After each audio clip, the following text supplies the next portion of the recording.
keadaan. Dan bagi para pemirsa maupun pendengar di radiomuslim.com ataupun di muslim.org.id, kami persilahkan untuk mengirimkan pertanyaan di sesi yang kedua nanti di nomor 0852 9334 8887. Pertanyaan seputar agama ataupun sesuai dengan tema yang akan kita bahas pada malam hari ini, kami tunggu di nomor tersebut untuk bisa mengirimkan via WhatsApp ataupun SMS, dan juga bisa mengirimkan pertanyaan di kolom komentar di live kita. Dan langsung saja mari kita persilakan kepada Ustadz untuk menyampaikan materinya. Kepada Ustadz Abu Salman, tafadhol maskur Ustadz. Terima kasih matur nuwun. Bismillahirrahmanirrahim. Assalamualaikum warahmatullahi wabarakatuh. Innal hamdalillah nahmaduhu wa nasta'inuhu wa nastaghfiruh wa na'udzu billahi min syururi anfusina wa sayyiati a'malina may yahdihillahu fala mudhillalah wa may yudlil fala hadiyalah. Wa asyhadu an la ilaha illallah wahdahu la syarikalah wa asyhadu anna Muhammadan abduhu wa rasuluh sallallahu alaihi wa ala alihi wa ashabihi wa tabi'in wa man tabi'ahum bi ihsanin ila yaumil qiyamah, amma ba'du. Kaum muslimin, para pendengar dan pemirsa Radio Muslim dimanapun Anda berada, dan juga teman-teman yang hadir di kantor dakwah YPIA Yogyakarta, yang semoga senantiasa Allah Subhanahu wa Ta'ala berikan berkah dan rahmatnya kepada Anda semuanya. Alhamdulillah, malam hari ini kita kembali dipertemukan di dalam program acara Bedah Buletin At-Tauhid, yang di malam hari ini kita mengambil tema tempat bergantung dalam segala keadaan, yaitu As-Samad, Allah Subhanahu wa Ta'ala.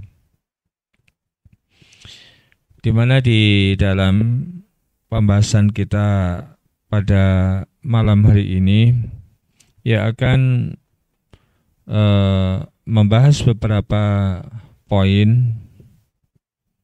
Di antaranya adalah yang berkaitan dengan masalah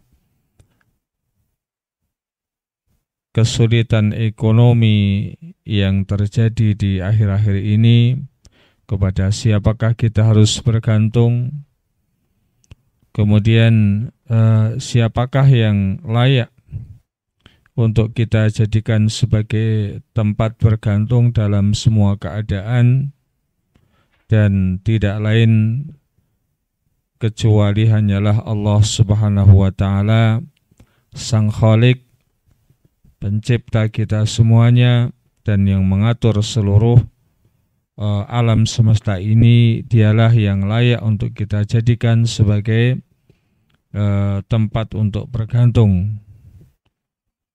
Kaum muslimin yang berbahagia rahimakumullah wa azani Allahu wa iyyakum jami'an.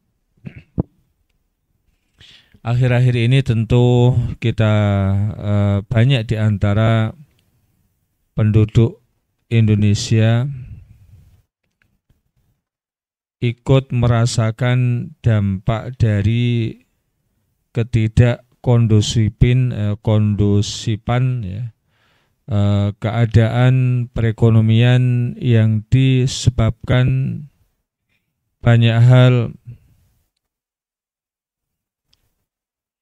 Di antaranya adalah karena inflasi yang masih cenderung tinggi, sekitar 2,30%. Kemudian peredaran perekonomian yang belum kondusif, dan juga pertumbuhan perekonomian secara umum yang masih kita lihat lambat gitu ya, belum sesuai dengan yang direncanakan. Kemudian ditambah dengan naiknya harga-harga kebutuhan pokok yang itu tentu merupakan efek ataupun dampak dari inflasi yang tadi masih lumayan tinggi dan juga perputaran barang yang belum normal, yang ini semuanya menjadi penyumbang utama dari kemampuan yang menurun terhadap pemenuhan kebutuhan keseharian tadi. Ya, kebutuhan pokok tadi bagi banyak elemen masyarakat yang ada di Indonesia khususnya. Tentu ini tidak kemudian begitu dirasakan oleh sebagian kecil ya elemen masyarakat Indonesia yang mereka memiliki kemampuan menengah ke atas. Namun sekali lagi banyak di antara masyarakat Indonesia yang kemudian sangat terdampak dengan keadaan ini. Ditambah lagi kemudian adanya pajak di berbagai macam sektor yang juga kita lihat lumayan tinggi, dan ini menjadi sesuatu yang semakin memberatkan psikologi dari banyak masyarakat yang ada di Indonesia. Dan secara lebih khusus lagi adalah ya kaum muslimin yang hidup di Indonesia ini. Nah, keadaan yang demikian itu tentu kemudian menjadi pemicu goncangnya keadaan psikologi, keadaan ruhiyah, keadaan batin dari banyak anggota masyarakat tadi. Ya, terlebih lagi kemudian ketika gaji yang didapat ataupun upah yang didapat itu dirasa tidak mencukupi ataupun belum mencukupi kebutuhan yang tadi yang harus dikeluarkan, yang merupakan kebutuhan pokok. Sehingga kita lihat ketika ada semisal bantuan ataupun ada operasi pasar, itu kita lihat antusias dari masyarakat itu begitu luar biasa. Kenapa? Karena mereka ingin mendapatkan sesuatu yang diharapkan akan bisa mengurangi beban, akan mengurangi pembiayaan yang harus ditanggungnya. Nah, dalam kondisi semacam itu tentu kita kemudian berpikir ya, kepada siapa kita akan mengadu. Ya, kepada siapa kita akan mengadu dalam kondisi yang semakin sulit dan juga semakin memberatkan tanggung jawab kita, apalagi yang menjadi kepala keluarga. Nah, kaum muslimin yang berbahagia rahimakumullah wa azani Allahu wa iyyakum jami'an, kita tentu harus mengingatkan wabil khusus kepada saudara kita sesama kaum muslimin. Ya, kita harus ingat bahwa yang namanya ujian, termasuk diantaranya adalah ujian yang berkaitan dengan masalah perekonomian, itu menjadi satu di antara keadaan yang sebetulnya sudah diinformasikan oleh Allah Subhanahu wa taala. Di dalam Al-Qur'an misalnya Allah berfirman, وَلَنَبْلُوَنَّكُمْ بِشَيْءٍ مِنَ الْخَوْفِ وَالْجُوعِ وَنَقْصٍ مِنَ الْأَمْوَالِ وَالْأَنفُسِ وَالثَّمَرَاتِ وَبَشِّرِ الصَّابِرِينَ. Dan sungguh kami akan menguji kalian dengan sedikit rasa ketakutan, berkurangnya harta, berkurangnya jiwa, berkurangnya buah-buahan, dan yang lainnya. Maka berikanlah kabar gembira kepada orang-orang yang sabar. Artinya dari satu ayat ini dan masih banyak ayat-ayat yang semakna, kita bisa mengambil pelajaran. Hakikatnya yang namanya hidup itu pasti akan ada ujian. Cuman boleh jadi ujian yang didapatkan oleh seseorang dengan orang lain itu berbeda-beda sebagaimana di antaranya yang diinformasikan oleh Allah Subhanahu wa taala. Ada ujian yang berkaitan dengan rasa takut. Alhamdulillah, ya kita di Indonesia masih kondusif dalam masalah keamanan. Jadi kita tidak mendapatkan ketakutan, ya, dilingkupi, dipenuhi dan ketakutan. Alhamdulillah secara umum tidak. Ataupun berkurangnya harta benda. Nah, inilah yang satu di antara yang mungkin kita rasakan. Nah, kaum muslimin yang berbahagia rahimakumullah wa azanillahu wa iyyakum jami'an. Demikian juga Rasulullah sallallahu alaihi wasallam sudah menginformasikan, ya, bahwa ujian itu merupakan sesuatu yang pasti Allah akan berikan. Man yuridillahu bihi khairan yusib minhu. Barang siapa yang Allah Subhanahu wa taala inginkan menjadi hamba yang baik, maka Allah akan berikan ujian kepada dirinya. Nah, dengan kata lain, kita kaum muslimin itu hendaknya menjadi orang-orang yang siap untuk mendapatkan ujian. Dan bentuk kesiapan kita mendapatkan ujian itu kita akan berupaya kita akan berupaya mengatasi ujian-ujian tersebut sehingga tetap tidak keluar dari rel-rel agama. Ya, semisal dengan berkurangnya harta benda, dengan minimalnya pendapatan yang kita dapat, itu tidak akan menjadikan sebab ya kita kemudian semisal mencuri, kemudian korupsi, kemudian melakukan penipuan, KKN dan yang semacamnya. Kita tetap akan berada di dalam rel yang memang sudah digariskan oleh Allah Subhanahu wa taala. Nah, kalau kita tidak menyadari bahasanya kita pasti akan diuji, ya boleh jadi kemudian kita akan menyikapi, menjalankan tugas kehidupan kita di saat kita diuji itu akan keluar dari rel. Selain tadi kita akan berupaya mendapatkan harta benda dengan cara apapun, boleh jadi juga kita akan menggerutu, ya tidak terima dengan takdir Allah Subhanahu wa taala. Kemudian kita akan senantiasa menyalah-nyalahkan orang lain, ya wabil khusus adalah para penguasa dan seterusnya dan seterusnya. Nah, ingatlah bahwasanya ujian di dunia itu seberapapun banyaknya itu tidak akan selama ujian yang akan kita dapatkan di alam kubur, apalagi ujian yang akan didapatkan di alam akhirat. Kita hanya sebentar.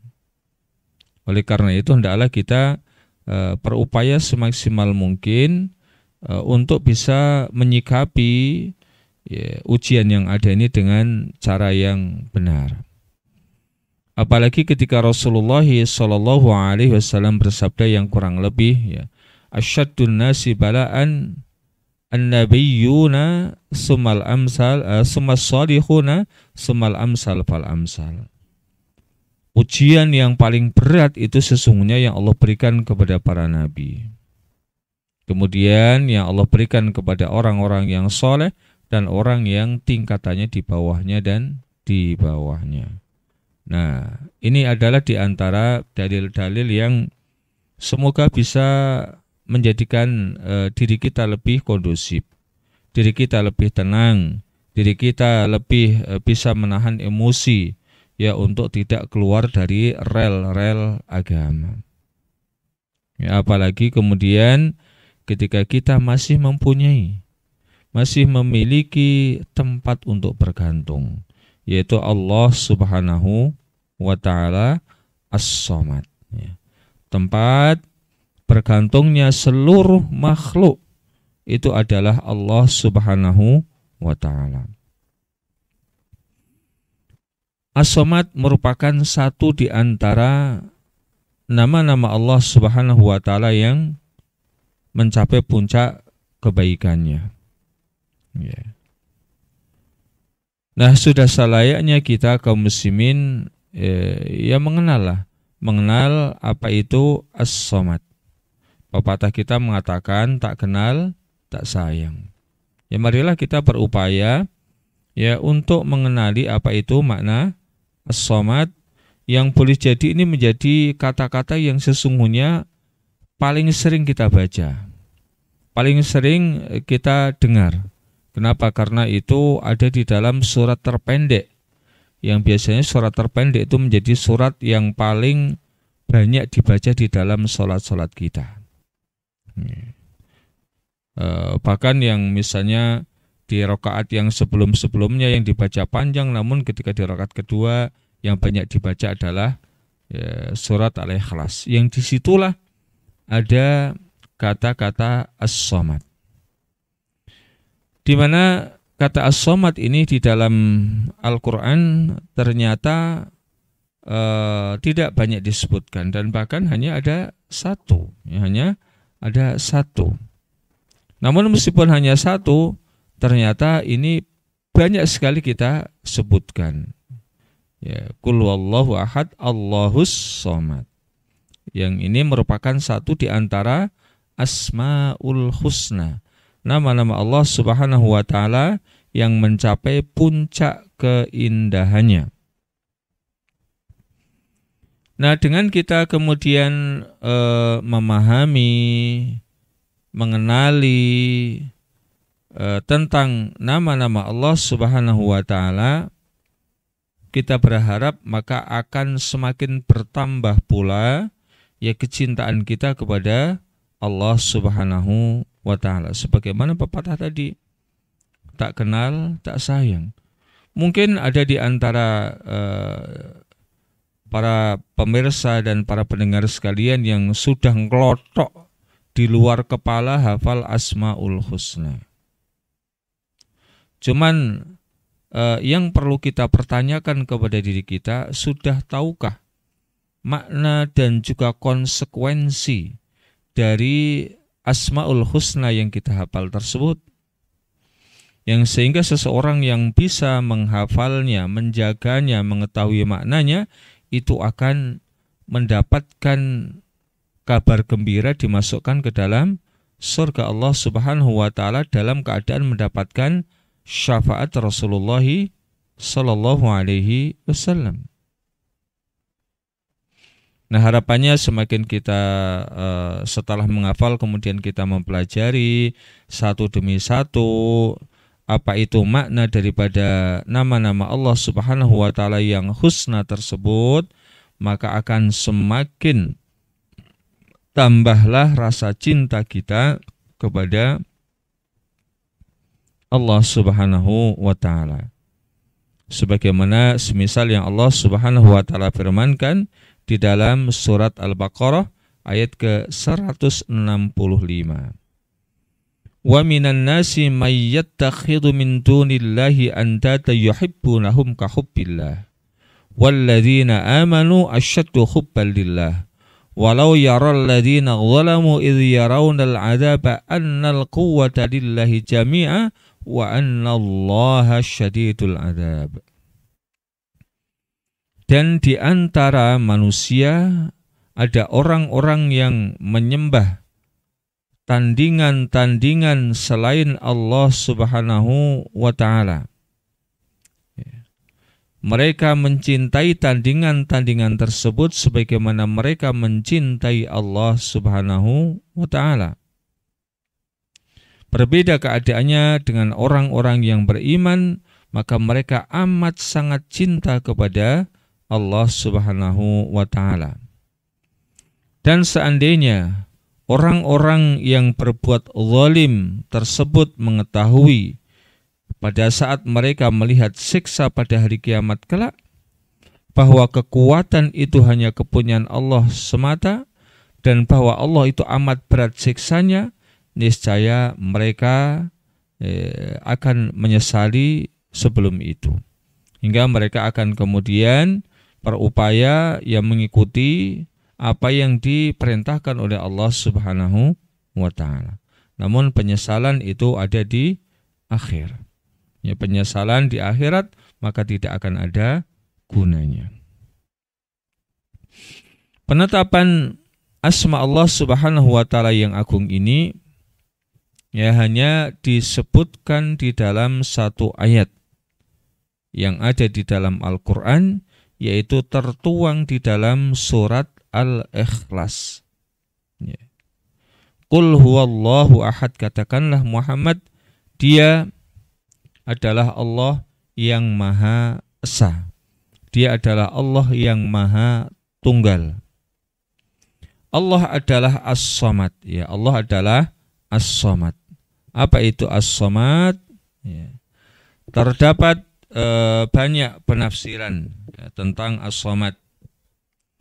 Di antaranya ya, dari Ikrimah ya. Qala Ikrimah an Ibni Abbasin radhiyallahu ta'ala anhuma. Yakni alladhi yasmatul khalaiku ilaihi fi hawaijihim wa masailihim.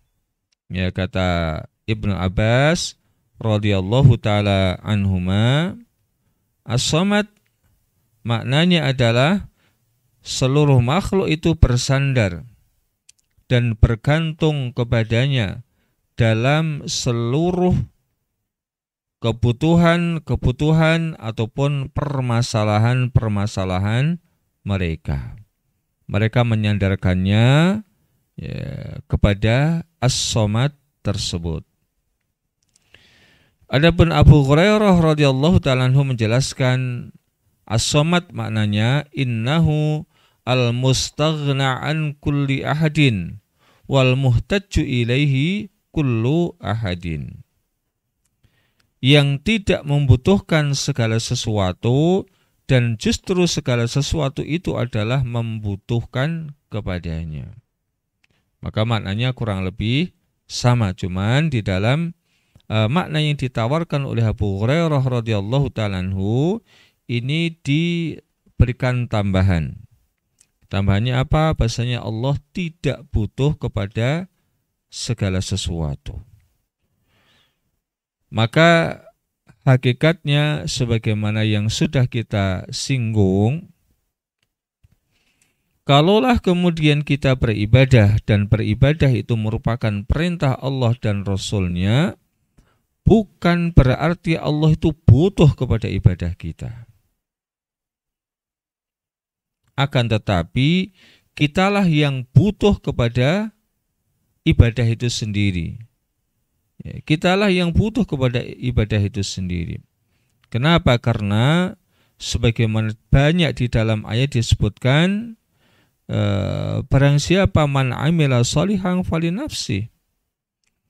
Barang siapa yang dia mengamalkan amal yang soleh maka falinafsi. Dia hakikatnya untuk dirinya sendiri. Ataupun dalam ayat yang lain, hal jazaul ihsani ilal ihsan. Bukankah balasan dari kebaikan itu juga adalah kebaikan? Waman syakara falinafsi. Barang siapa yang bersyukur maka sesungguhnya dia juga kembali kepada dirinya sendiri. Nah, kaum muslimin yang berbahagia rahimakumullah, wa'azanillahu wa iyyakum jami'an, maka makna yang ditawarkan oleh Abu Hurairah radhiyallahu ta'ala anhu ini sebetulnya hanya penegasan. Ya, penegasan dari yang disampaikan secara umum oleh Al-Qur'an dan juga oleh sunnah Rasulullah sallallahu alaihi wasallam. Kita butuh kepada Allah. Termasuk di antara bentuk kebutuhan kita kepada Allah adalah kita beribadah kepada Allah. Itu adalah kebutuhan kita sendiri. Ya. Itu adalah kebutuhan kita sendiri. Jadi jangan mentang-mentang kalau kita bisa beribadah itu, wah, berarti Allah akan merasa senang karena kita sudah beribadah kepada Allah. Allah akan bertambah kekuasaannya, Allah akan bertambah kerajaannya, Allah akan bertambah kemudian pengikutnya, subscribernya. Enggak begitu. Ya, tidak seperti itu. Bahkan di dalam hadis qudsi kurang lebih Allah Subhanahu wa taala berfirman, seandainya seluruh manusia yang terawal sampai terakhirnya, kemudian jinnya dari yang terawal sampai terakhirnya, mereka semuanya bertakwa kepada Allah Subhanahu wa taala dengan kualitas ketakwaan orang yang paling bertakwa, ya, dengan kualitas ketakwaan orang yang paling bertakwa, maka itu semuanya tidak akan menambah sedikit pun kekuasaan Allah dan kemuliaan Allah. Dan sebaliknya, seandainya seluruh manusia dan jin dari yang terawal sampai yang terakhirnya mereka durhaka kepada Allah, pun juga tidak akan mengurangi kekuasaan, kerajaan dan kemuliaan Allah Subhanahu wa taala.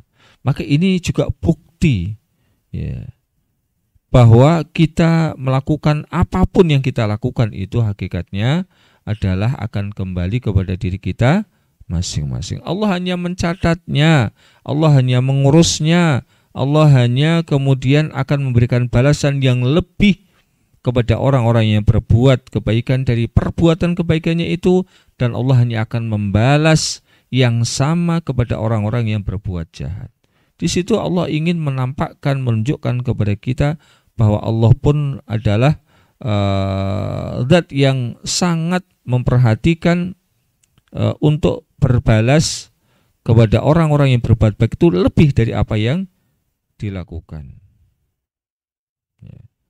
Maka kaum muslimin yang berbahagia rahimakumullah wa azani Allah wa iyyakum jami'an, sehingga tatkala kita bisa memahami, mengetahui, mengilmui tentang apa itu makna daripada Asmaul Husna, di antaranya adalah As-Samad, maka kita kemudian akan bisa berupaya untuk lebih menata kondisi emosional kita, akan lebih bisa menata, memanage ruhiyah kita, ya, akan bisa lebih menata psikologi kita ketika menghadapi keadaan-keadaan yang sebagaimana sekarang ya boleh jadi banyak di antara kita sedang menghadapinya.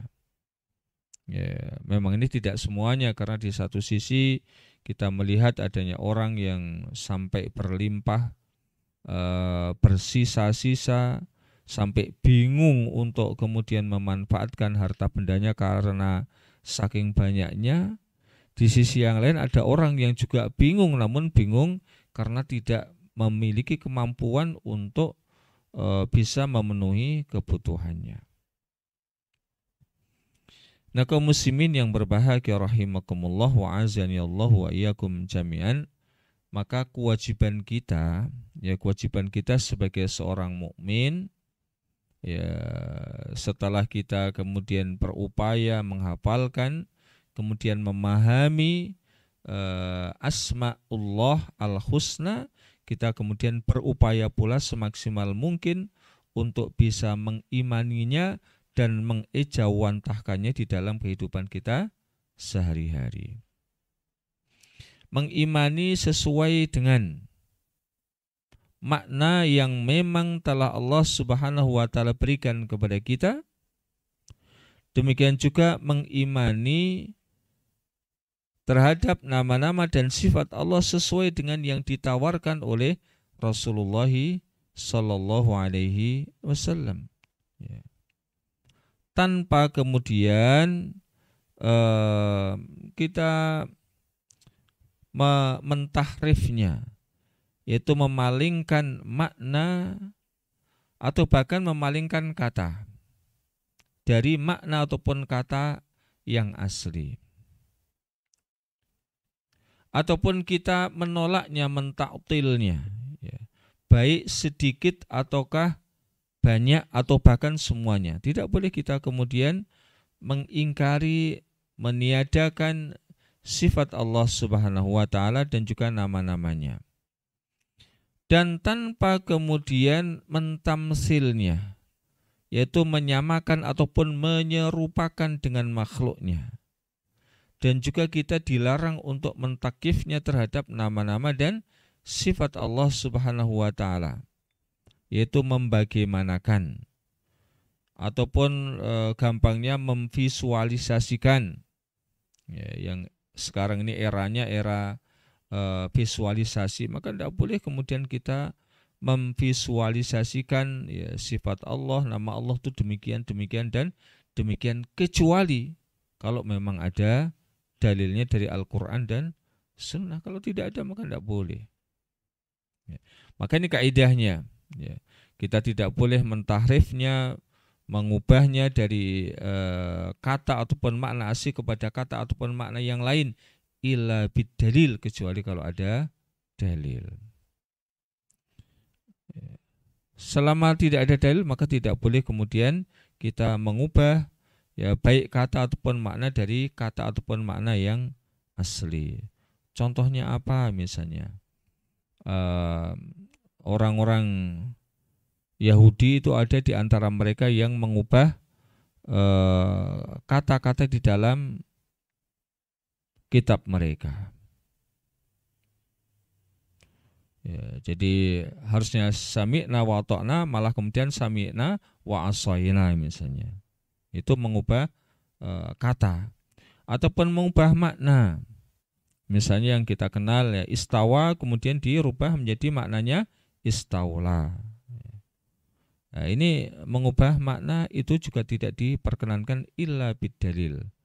Ya misalnya al-aidun, al-aidu, kekuasaan ataupun tangan kemudian dirubah dengan kekuasaan. Kalau tidak ada dalil maka tidak boleh. Ya mohon maaf, al-yad, ya al-yad itu adalah tangan kemudian ditafsirkan dimaknai dengan kekuasaan. Kalau tidak ada dalil maka tidak diperkenankan.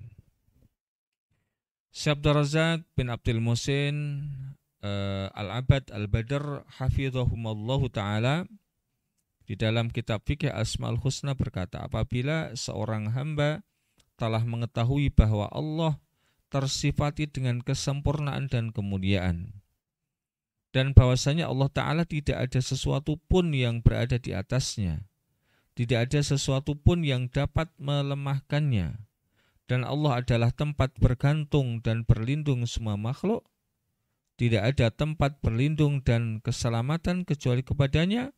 Dialah satu-satunya tempat manusia berlari. Dialah satu-satunya tempat bergantung semua makhluk dalam meminta kebutuhan dan keperluan hidup mereka. Maka wajib untuk dia berlindung hanya kepadanya. Dan tidaklah berlindung ya kecuali hanya kepadanya. Dan tidak meminta kebutuhan kecuali hanya kepadanya.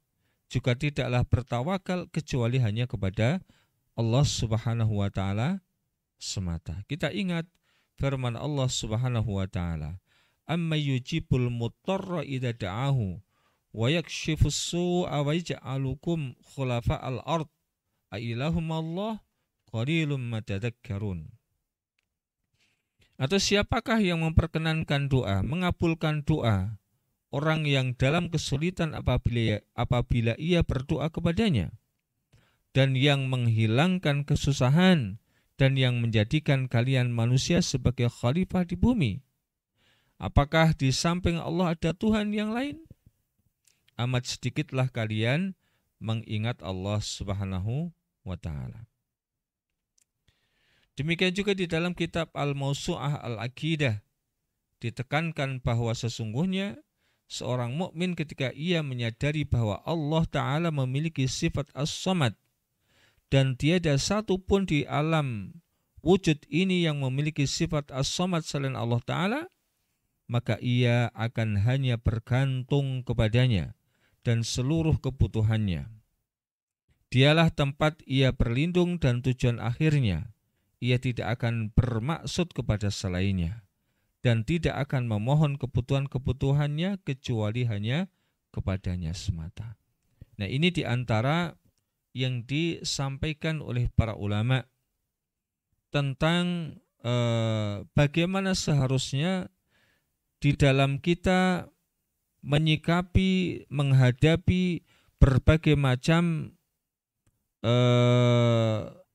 ujian di dalam kehidupan kita ini. Maka tidak lain, bukan kita bersandar, kita kembali, kita bersimpuh, kita bertawakal, kita kemudian mencari solusinya itu hanya kepada Allah Subhanahu wa taala semata. Jangan kemudian kita bergantung kepada atasan kita bergantung kepada komunitas kita bergantung kepada pimpinan kita. Jangan. Bergantunglah hanya kepada Allah Subhanahu wa taala semata. Karena kalau kita bergantung kepada makhluk, maka yang akan kita dapatkan hanya keterbatasan dan kekecewaan. Bolehlah kita mungkin akan mendapatkan apa yang kita inginkan, itu hanya sebagian kecil. Karena memang mereka juga akan yang kita jadikan bergantung, kalau itu bukan Allah, itu hanya makhluk, itu hanya memiliki keterbatasan. Kalaulah kita ingin bergantung kepada zat yang tidak terbatas, maka selayaknya kita hanya bergantung kepada Allah Subhanahu wa taala semata. Kita lihat contoh keteladanan dari manusia-manusia yang mulia yang Allah Subhanahu wa taala utus ke muka bumi, dari kalangan para nabi, dari kalangan para rasul, demikian juga orang-orang soleh yang hidup pasca mereka, dari kalangan para ulama yang hidup di masa silam.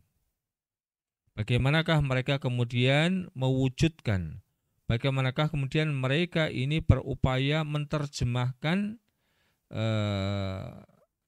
satu di antara nama Allah As-Samad di dalam kehidupan mereka. Kita lihat semisal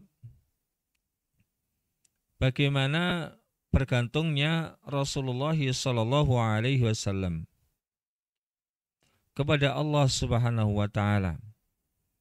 Kita lihat apa yang disampaikan oleh Ibunda Aisyah radhiyallahu taala anha tentang apa yang beliau dengar dari Rasulullah sallallahu alaihi wasallam. Beliau mengatakan sallallahu alaihi wasallam, sallallahu kulla syai'in hatta syas'a. Mintalah segala sesuatu kepada Allah tabaraka wa taala, bahkan seandainya kamu ataupun kalian ingin meminta tali sandal kalian yang putus. Perkara yang sepele, hanya tali sandal. Berapa harganya kalau mau diukur dengan rupiah, kalau mau diukur dengan mata uang, sangat murah. Namun demikian, meskipun itu sesuatu yang sangat murah, kalau mintalah kepada Allah Subhanahu wa taala. Demikian juga ketika beliau berpesan kepada salah seorang sahabatnya yang ketika itu masih kecil, kepada Abdullah.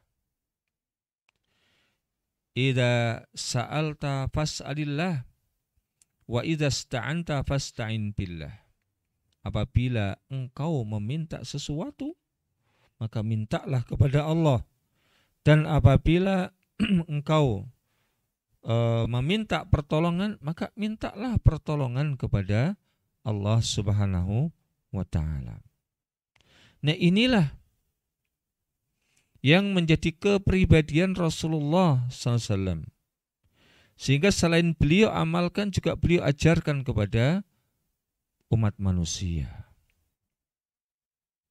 Nah, di sini beliau ingin menunjukkan betapa bahwa dirinya itu adalah orang yang sangat bergantung kepada Allah Subhanahu wa taala, dan itu juga ajarkan kepada para sahabatnya radhiyallahu alaihim ajma'in.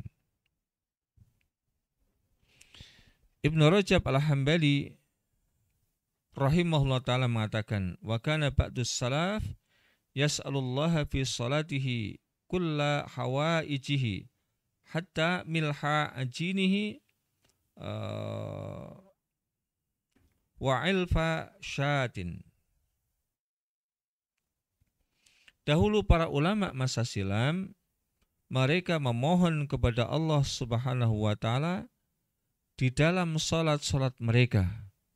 Semua apa yang menjadi kebutuhan mereka sampai milha, sampai garam untuk membumbui adonannya, dan tali kekang untuk kambingnya. Ya, dan tali kekang untuk kambingnya. Ya, ini menunjukkan betapa perhatian mereka terhadap perintah Rasulullah SAW agar meminta segala apa kebutuhannya kepada Allah, baik perkara-perkara yang sepele apalagi perkara-perkara yang besar. Termasuk diantaranya sekedar hanya meminta bumbu untuk membumbui adonan rotinya, yaitu garam. Perkara yang sepele. Dan bahkan mereka memintanya di dalam sholat-sholat mereka. Nah, berbeda mungkin keadaannya dengan banyak di antara kita kaum muslimin.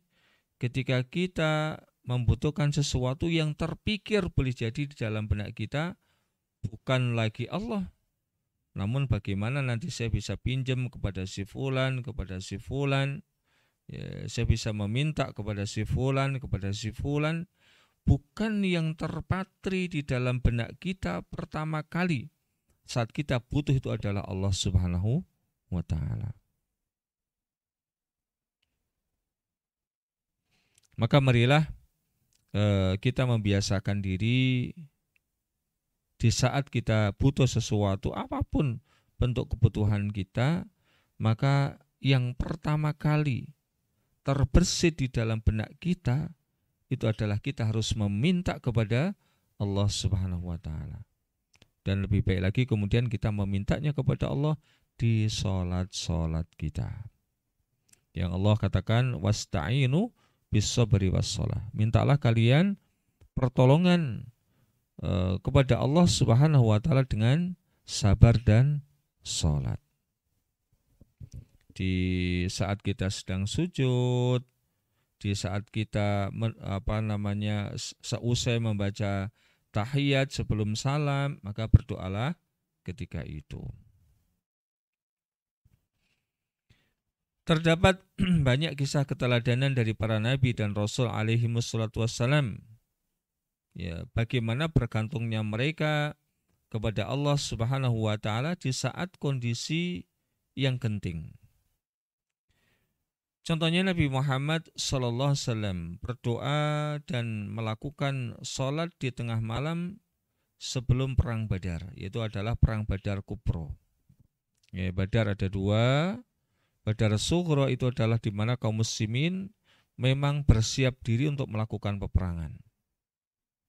Namun ketika itu tidak terjadi peperangan karena kebetulan musuh dari kaum muslimin mereka menyerah sebelum terjadi peperangan. Nah, adapun Badar Kubro itu niatnya kaum muslimin bukan untuk perang. Namun ternyata Allah takdirkan kaum muslimin harus berperang. Di mana jumlah kaum muslimin hanya 300-an lebih. Ya, lebih sekian belas. Sementara musuhnya itu 1.300-an lebih. Yang ya boleh dibilang 10 kali lipat jumlah dari kaum muslimin. Sehingga Rasulullah SAW malam hari itu dia memohon kepada Allah Subhanahu wa ta'ala ya, dengan melakukan sholat. Di saat kebanyakan para sahabat mereka memang diperintahkan oleh Rasul untuk istirahat.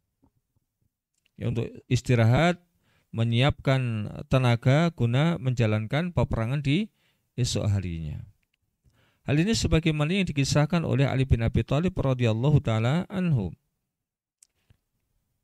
Ra'aituna lailata badrin wa ma minna insanun illa naimun illa Rasulullah sallallahu alaihi wasallam. Fa innahu kana yusalli ila syajaratin wa yad'u hatta asbaha wa ma kana minna farisun yauma badrin ghairal Miqdad ibni al-Aswad. Kami pernah memperhatikan pada malam Badar, itu Badar Kubro. Dan ketika itu semua orang pada terlelap tidur kecuali Rasulullah sallallahu alaihi wasallam, dan tentu beliau sendiri itu Ali bin Abi Thalib. Di mana Rasulullah sallallahu alaihi wasallam melakukan sholat di bawah pohon. Beliau memanjatkan doa pada Allah hingga waktu subuh. Dan tidak ada di antara kami yang mahir menunggang kuda kecuali Miqdad ibnu al-Aswad, ya, kecuali Miqdad bin al-Aswad, ya, hadis riwayat Imam Ahmad. Bahkan bentuk permintaan Rasulullah sallallahu alaihi wasallam, betapa luar biasa bergantungnya beliau kepada Allah Subhanahu wa taala. Sehingga ketika peperangan pun sedang berkecamuk, beliau terus berdoa kepada Allah Subhanahu wa taala. Ya, beliau terus berdoa kepada Allah Subhanahu wa taala hingga ridak beliau itu terjatuh.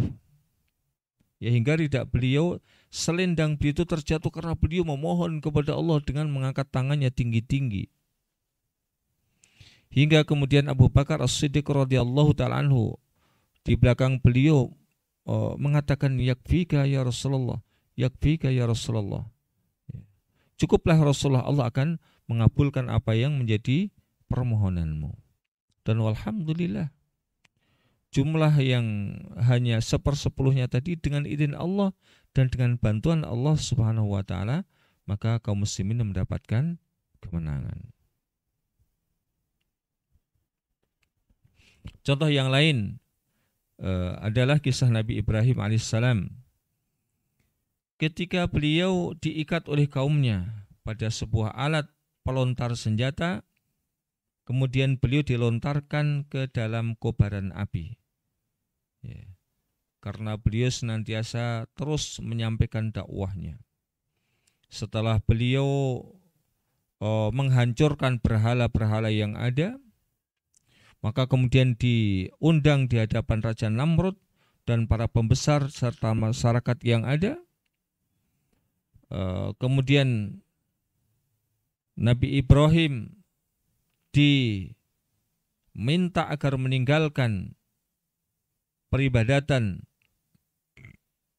kepada Allah Subhanahu wa taala dan agar kembali kepada agama nenek moyangnya, namun beliau tidak mau. Diancam pun tidak gentar, maka akhirnya beliau pun diikat dan dilemparkan ke tumpukan api, ke tumpukan kayu bakar yang sudah dinyalakan. Dan kata lain dilemparkan ke atas api yang sudah menyala-nyala. Apa kemudian yang beliau ucapkan? Hasbiyallahu wa ni'mal wakil. Cukuplah Allah bagiku, dia adalah sebaik-baik pelindung. Nah, terus itulah yang diucapkan oleh Nabi Ibrahim alaihissalam, yang orang-orang kafir ketika itu yakin nanti ketika kayu bakarnya habis, maka akan habis pula Ibrahim alaihissalam. Namun ternyata wa makaru wa makarallah wallahu khairul makirin. Mereka berbuat makar, namun ternyata makar Allah, pembalasan Allah kepada makar mereka itu jauh lebih hebat. Ternyata kayunya habis, namun Nabi Ibrahim alaihissalam justru semakin apinya meredup, semakin Nabi Ibrahim kelihatan luar biasa sehatnya. Kenapa? Allah mengatakan, Qulna ya naru kuni bardan wa salaman ala Ibrahim wa aradu bihi kaida wa ja'alnahumul akhsarin. Kami berfirman kepada api, wahai api, jadilah engkau dingin dan menjadi keselamatan bagi Ibrahim. Mereka hendak berbuat makar terhadap Ibrahim, maka kami menjadikan mereka itu orang-orang yang paling merugi. Kenapa mereka merugi? Mereka sudah mengerahkan segala daya dan upayanya untuk membakar Nabi Ibrahim, untuk menghentikan dakwah Nabi Ibrahim, namun ternyata beliau masih tetap dalam keadaan sehat walafiat. Ya. Surat Al-Anbiya ayat ke-69 dan 70. Demikian juga Nabi Musa alaihissalam. Tatkala beliau dalam keadaan terdesak, di belakang dikejar oleh Fir'aun dan bala tentaranya, sementara di depan ada Laut Merah yang menghadang beliau. Namun beliau kemudian tidaklah kehabisan tawakalnya kepada Allah Subhanahu wa taala. Beliau tidak kemudian merasa putus asa. Beliau kemudian meminta kepada Allah Subhanahu wa taala. Ketika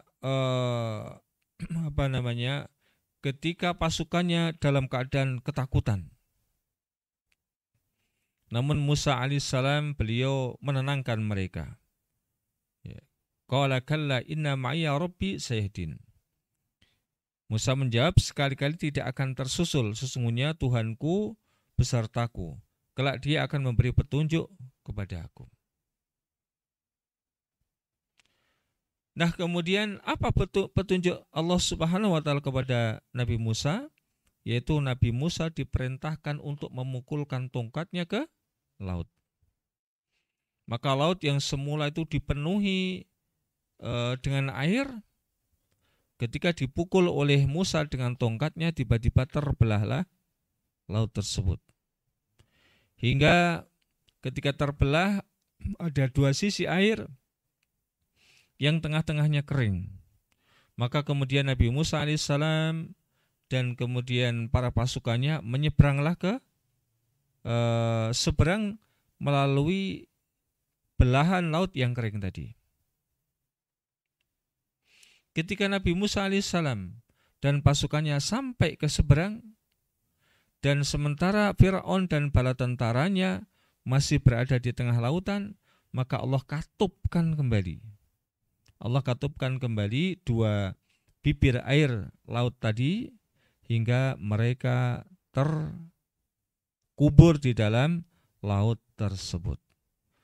Dan kemudian jasad Fir'aun oleh Allah Subhanahu wa taala diabadikan, kata Allah, sebagai pelajaran bagi orang-orang yang hidup di kelak kemudian hari. Itu hanya sedikit contoh dari orang-orang pilihan yang Allah Subhanahu wa taala utus ke muka bumi, ya, bagaimana mereka memberikan contoh ketika mereka sedang dalam keadaan kesulitan dan bahkan puncak kesulitan, maka mereka tidak berputus asa dari rahmat Allah Subhanahu wa taala. Maka mereka kemudian tetap optimis, tawakal kepada Allah Subhanahu wa taala. Mereka meminta kepada Allah Subhanahu wa taala, ya, di saat-saat yang genting semacam itu. Maka kaum muslimin yang berbahagia rahimakumullah, di saat-saat kita dalam kondisi yang belum segenting mereka, yang otomatis kesadaran kita itu masih lebih bisa dikontrol, marilah jangan sampai kemudian kita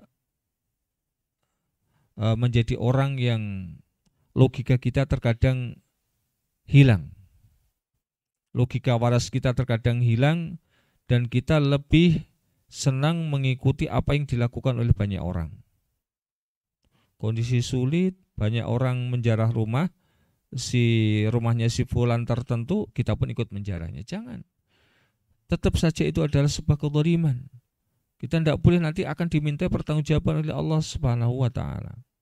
Namun kita gunakan akal sehat kita. Meskipun kita sedang dalam keadaan butuh, kita tetap berupaya meninggalkan perbuatan-perbuatan kemaksiatan, dan kembalilah kita kemudian bertawakal, kita optimis, ya, meminta pertolongan dari Allah Subhanahu wa taala. Demikian yang bisa kita sampaikan di kesempatan malam hari ini, ya, sedikit mengingatkan kita semuanya, kita punya Allah Subhanahu wa taala As-Samad. Maka segala sesuatu hendaklah kita kemudian menyandarkannya, memintanya hanya kepada Allah Subhanahu wa taala As-Samad, yang memiliki makna As-Samad adalah tempat bergantungnya segala makhluknya, yang dia tidak butuh kepada makhluknya sedikit pun. Wassallallahu wasallam ala nabiyana Muhammad wa ala alihi washabbihi wa akhiru da'wana alhamdulillahirabbil alamin. Waktu kita kembalikan kepada Mas Angki. Falyatafaddal masykura. Ustaz, matur nuwun Ustaz atas sesi yang pertama, yakni materi pada malam hari ini. Dan kepada para pemirsa maupun pendengar, kami persilakan untuk bergabung bersama kami untuk mengirimkan pertanyaan di nomor 085293348887. Dan masih ada sedikit waktu Ustaz, ada pertanyaan yang sudah masuk Ustaz. Silakan. Pertanyaan yang pertama Ustaz, Ustaz, melihat kondisi ibadah kita yang apa adanya, lalu ada perasaan minder bila kita meminta banyak hal pada Allah. Apakah perasaan minder seperti ini datangnya dari setan Ustaz? Itu satu di antara waswas syaitan. Ya, waswas syaitan. Justru seharusnya ketika kita itu ibadahnya masih sedikit, di antaranya kita minta kepada Allah agar kita diberikan kemantapan, agar kita diberikan kekokohan, agar kita diberikan keistiqomahan, dan juga kita kemudian meminta apapun yang kita inginkan kepada Allah Subhanahu wa taala. Jangan kemudian ketika kita merasa ibadahnya kurang malah kita menjauh dari Allah. Jangan, itu salah. Itu adalah waswas syaitan. Syaitan mengganggu kita. Kamu kan sholatnya aja masih belum beres, masa kamu minta-minta terus kepada Allah? Itu adalah di antara waswas syaitan yang kita harus berlindung kepada Allah dari waswas syaitan. Maka sekali lagi, ya, betapapun hinanya kita di hadapan Allah Subhanahu wa taala, jangan pernah berputus asa dari rahmat Allah Subhanahu wa taala. Justru kekurangan yang ada kita kemudian mohon maaf kepada Allah, beristighfar kepada Allah, kita mohon agar Allah senantiasa menguatkan kita. Ya muqallibal qulub sabit qalbi ala dinik, wa ya musarrifal qulub sarrif qalbi ala taatik. Wahai zat yang membolak-balikkan hati, kokohkanlah hati kami di atas agama Islam, dan wahai zat yang memolang-malingkan hati, palingkanlah agar hati saya tetap senantiasa untuk melakukan ketaatan kepada dirimu. Itulah yang selayaknya dan seharusnya kita lakukan. Jangan kemudian keadaan kita yang masih seperti ini malah kemudian menjauh dari Allah Subhanahu wa taala. Wallahu taala alam bisawab. Nah, Ustaz, terima kasih untuk jawabannya Ustaz. Kemudian dari teman-teman di kantor dakwah mungkin ada yang hendak bertanya? Bismillah, assalamualaikum. Waalaikumsalam warahmatullahi wabarakatuh. Barakallahu fikum Ustaz. Wa fiikum barakallah. Terkait tema malam hari ini, kan semua manusia, semuanya itu bergantung pada Allah. Lalu apakah termasuk jin muslim juga termasuk bergantung pada Allah Ustaz? Karena kan mereka, ya yang sepaman kami yang kami dapatkan, mereka juga makan tulang belulang seperti itu. Lalu juga katanya berkembang biak dengan beranak dan seperti itu. Apakah juga demikian para jin muslim Ustaz? Itu aja Ustaz. Jazakumullahu khairan. Baik, jazakumullahu khairan. Di antara jin, ya, ini satu hal yang wajib kita imani.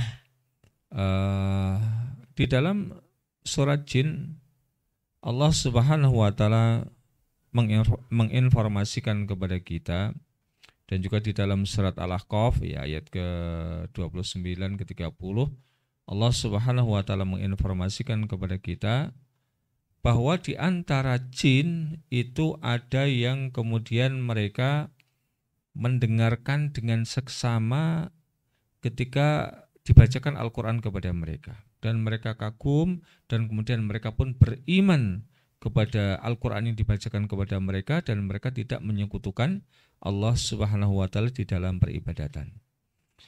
Dan kata lain bahasanya di antara jin itu sebagaimana di antara manusia.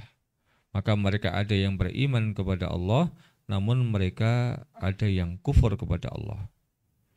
Di antara mereka ada yang jadi setan sebagaimana manusia, dan di antara mereka ada yang menjadi abid, ada yang menjadi ibadur rahman, menjadi hamba-hamba Allah Subhanahu wa Ta'ala yang sesungguhnya.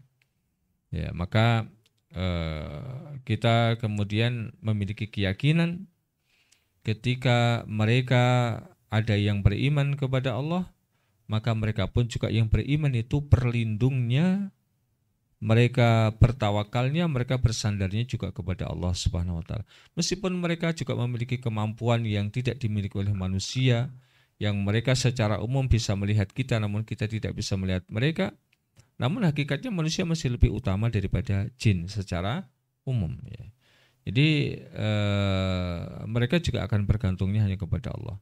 Meskipun mereka mengetahui beberapa perkara yang tidak diketahui oleh manusia, namun bergantungnya mereka juga kepada Allah. Mereka banyak hal yang tidak mereka mampu, ya, banyak hal yang mereka tidak mampu dan mereka harus bergantung kepada Allah Subhanahu wa Ta'ala. Wallahu a'lamu bishawab. Nah, Ustadz, terima kasih untuk jawabannya dan sepertinya sudah tidak ada yang masuk, Ustadz. Mungkin bisa diberikan kesimpulan untuk kami semua, Ustadz. Taib, kaum muslimin yang berbahagia rahimakumullah wa azani Allah wa iyyakum jami'an. Ada senjata yang sesungguhnya sudah diberikan oleh Allah Subhanahu wa Ta'ala kepada kita di saat-saat kita itu menghadapi situasi kondisi yang dalam tanda kutip dalam pandangan kita tidak baik-baik saja. Yeah.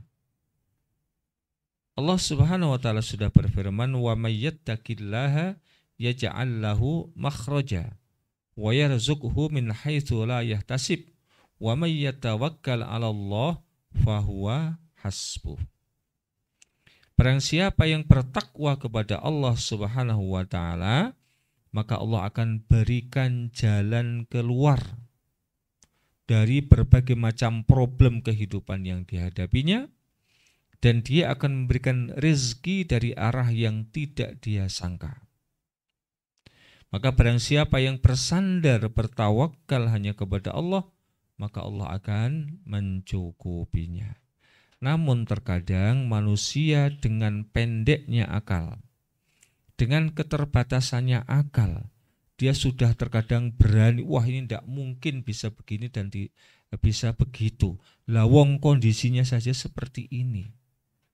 Terkadang manusia dengan keterbatasan akal, dengan pendeknya logika itu sudah terkadang berani memprediksi hal-hal yang akan datang dengan mengatakan tidak mungkin ini begini dan begitu, tidak mungkin ini bisa ketemu solusinya.